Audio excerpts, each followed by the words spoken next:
I get so excited every time. The council deny the development permit. But if we step back and ask ourselves, should we allow the building at all? Can't we not say no to this? I'm unclear why they've met the guidelines. Just because some councillors and the mayor don't feel that they like it, like they like this development, they've still met the guidelines. Are legally we allowed to say no? We can deny things based on form and character. Very helpful to have something more specific, and that would put you in a stronger position and not being at legal risk. If you could be very clear so the applicant knows how to go back to the drafting table and change it. That's what's needed at this point to deny the permit. Buildings.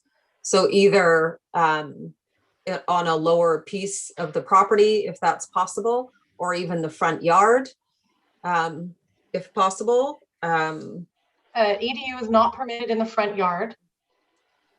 And yeah, and with siding that is more in line with the like most of the houses on this street have wood siding or wood looking siding or cedar or shingles.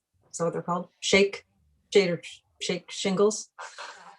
And the other one is there is a guideline in the development permit area 4C that says the use of smooth surfaced wood, concrete board, acrylic stucco, brick, baked enamel, finished metal siding, or metal panels are encouraged. So we need to remove those two items from the motion? But staff have asked for specifics because the proponent will obviously ask for specifics on how they can change to meet our request. And that is not given because we've just taken those specifics out because they are meeting the guidelines that are currently set out for them. I understand the current applicants are working from what they're allowed to do. They've looked at all that. What I don't get is the Heritage Committee has been working on the SOS for this place. We put hours and hours and why is it not being referred to the Heritage Committee? I don't understand that. I'm really concerned that that we're sort of mixing up future heritage preservation with the development permit that we're looking at right now. It's not in a heritage conservation area, which is why it wasn't referred to the Heritage Committee, as was said by our planner. Yeah. This is in a development permit area for infill residential. And because it's not in a heritage conservation area, it wasn't referred to the Heritage Committee. And currently they are allowed to have an ADU. But something else has to be found to make this work. And I'm not thrilled at this. But the thing is, where's the heritage? I don't understand. Is it not part of the ADU is looking at heritage and how it fits in? It is a beautiful design for any other neighborhood. Well, my opinion is I think it's a beautiful little place. Yeah, I personally don't see anything wrong with this ADU, especially after this presentation. Then what's left of the heritage? I agree that our accessory dwelling units and the hundreds of them that we've approved have provided super valuable rental stock in this community. And yes, I just wanted to add one more thing. I'd like to refer it to the Heritage Committee. If there was something a bit more specific that we could provide to the applicant, then they would have a clear idea of how they could come back. Well, because it is a steepish slope. It's not really steep, but steep enough. And aren't they not required to have some sort of flat area for the residents of this building to enjoy? The staff recommendation is the permit is issued because the DP guidelines have been complied with. And they're meeting all of the requirements. And the purpose of requiring a development permit is to minimize these impacts, but not necessarily to eliminate them. So when it comes to form and character, the DPA guidelines say that design and siting should be sensitive to scale, mass, and form of adjacent buildings, and that buildings should not overlook or shadow adjacent properties. So the ADU will not cast shadow most of the year as it's on the north side of the property. The massing is mitigated through the slope shed roof that parallels the slope. So it gives the ADU a more minimal appearance than a different roof line would. The ADU does to some extent overlook the area around it because of the higher elevation. But through the design of the roof, location of windows, and the existing screening, it's considered that unavoidable overlooking has been mitigated. The council deny the development permit. Any direction to deny include information so that the applicant understands how they can revise their ADU plan so that an ADU on that lot can receive a development permit. The council deny the development permit.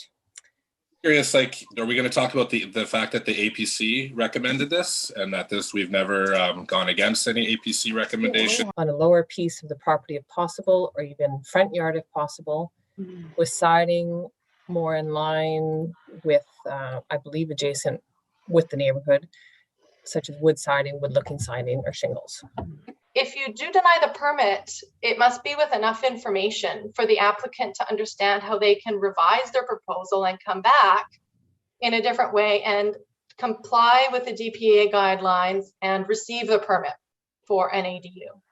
But if we need more reasons that or reasons why what we would like to see change, it's really a lot of this is about privacy. And I mean, I could see it if a big fence could be built. I just don't think it provides any privacy for the rest of the street. Well, just to respond to the privacy fact, every ADU in this entire community breaches someone's privacy. And in fact, this is the front of the house. That looks just about any house in Cumberland that's a single story. So for form and function, I just disagree. So yeah, I find it strange that the reason the council is not providing good enough reasons, actual reasons to deny this, in my opinion. That's your opinion. That's your opinion. Thank you, Councillor Sproul. That is my opinion. Okay, that will be enough. So this slide just shows the location, subject property at 2522 Dunsmuir Camp Road. Puzzling parking problems on the street. There were overall concerns about parking on Camp Road, but for this particular ADU application, it does comply with the requirements for on-site parking, and that is 1 spot for the ADU and 2 spots for the main dwelling. And those are noted here, and they're within the property line of this property, those spots. And so that's a good example of how determining compliance or with development permit area guidelines is a balancing of objectives. It's not a prescriptive list. Although one guideline might say that it has to, match the main dwelling. Well, if that's vinyl siding on the main dwelling, that isn't what's done. I'm really shocked that this is what's happening. The privacy issues are just so numerous. It seemed very private to me, actually. And the fact that we're just going to burden our staff with more, like, how much capacity do they need for Camp Road? We should just get a new staff member for Camp Road. We purposefully are trying to infill. That is a strategy for us to densify where we already have infrastructure, where we already have water and sewer.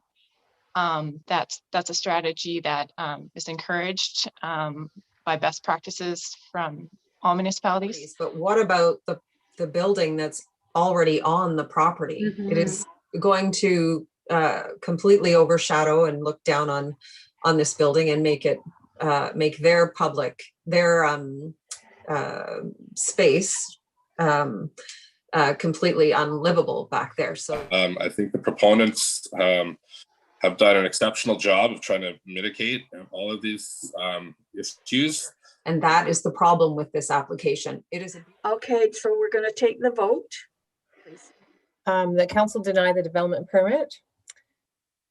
2021-01 DP for an accessory dwelling unit on property described as Lot 6, District Lot 24, Plan VIP 13640 at 2522 Dunsmuir Avenue, and that the proponents are asked to provide a design that is more sensitive to the scale, mass, and form of the adjacent buildings. So all in favor of the motion? Opposed?